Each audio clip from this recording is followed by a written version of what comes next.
إن الحمد لله وبه نستعين اما بعد وہ معزز تھے زمانے میں مسلمان ہو کر، وہ معزز تھے زمانے میں مسلمان ہو کر، اور ہم خوار ہوئے تارک قرآن ہو کر۔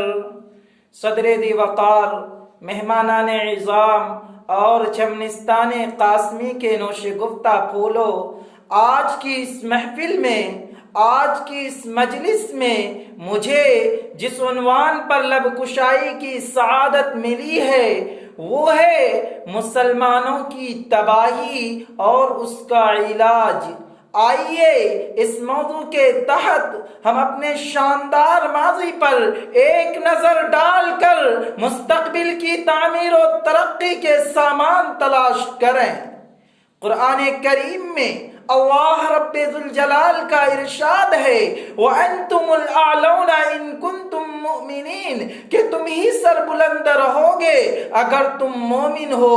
یہ ارشاد باری ہماری پوری تاریخ کا اختصار ہے اور اسی میں ہماری ترقی کا راز مضمر ہے۔ تاریخ کے سینکڑوں واقعات یہ بتانے کے لیے کافی ہے کہ جب بھی ہمارا رشتہ اللہ اور اس کے دین سے مضبوط رہا، سربلندی و کامیابی نے ہمارے قدم چومے، اور جب کبھی اس رشتہ میں کسی قسم کی کمزوری آئی، ہم عزت و رفعت کے آسمان سے ذلت و پستی کے غار میں جا گرے۔ تاریخ ہمارے سامنے جنگ بدر کی مثال پیش کرتی ہے۔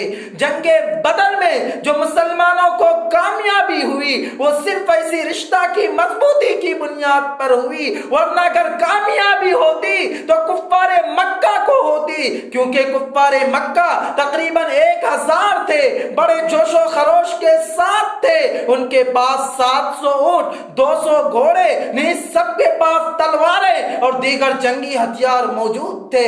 ادھر ابو جہل، عتبہ، شیبہ، ولید، حنظلہ، عبید، عاص، حرس، امیہ ابن خلف، نضر بن حارث اور عبد المطلب جیسے شجاعت کے پیکر اور آزمودہ کار تھے۔ ادھر بیچارے مسلمان بے سر و سامان، کل تعداد 313، سواری کے لیے کل 2 گھوڑے اور 70 اونٹ ہیں، ایک ایک پر 3 4 آدمی سوار ہیں اور بعض پیدل ہی سفر کر رہے ہیں۔ کسی کے پاس نیزہ اور کمان ہے تو تلوار نہیں، اور کسی کے پاس تلوار ہے تو نیزہ اور کمان نہیں۔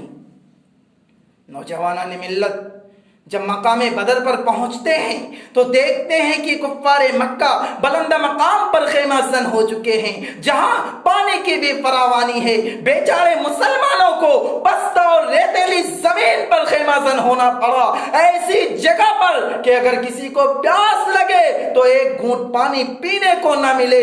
الغرض جنگ کے اندر جتنے اسباب اور جتنی اشیاء کی ضرورت پڑتی ہے وہ سب کے سب کفار مکہ کو حاصل تھی، لیکن جب لڑائی شروع ہوتی ہے تو کفار مکہ گاجر مولی کی طرح کاٹے جاتے ہیں، اور کفار مکہ کے سب سے بڑا سردار ابو جہل 2 بچوں معاذ اور معوذ کے ذریعے مارا جاتا ہے، اور عبداللہ ابن مسعود رضی اللہ عنہ اس کے سر کو جسم سے جدا کرتے ہیں۔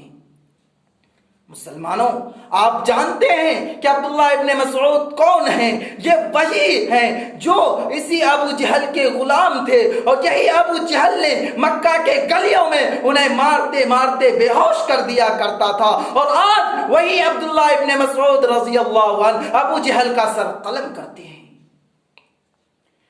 ابو جہل کے بعد کفار مکہ کا سب سے بڑا سردار امیہ ابن خلف سمجھا جانے لگا، لیکن اپنے ساتھیوں کو تہہ تہہ ہوتے دیکھ کر گھبرایا اور میدان جنگ چھوڑ کر بھاگنے لگا۔ حضرت بلال حبشی رضی اللہ تعالیٰ عنہ اس کے پیچھے بھاگے، قریب پہنچ گئے۔ امیہ ابن خلف گھبرا کر گھوڑے سے نیچے گر جاتا ہے، پیٹ کے بل لیٹ جاتا ہے، شور مچاتا ہے، معافی مانگتا ہے، امن چاہتا ہے، لیکن بلال حبشی رضی اللہ تعالیٰ عنہ اس کے پیٹ پر نیچے سے تلوار چلا دیتے ہیں اور ان کو جہنم رسید کر دیتے ہیں۔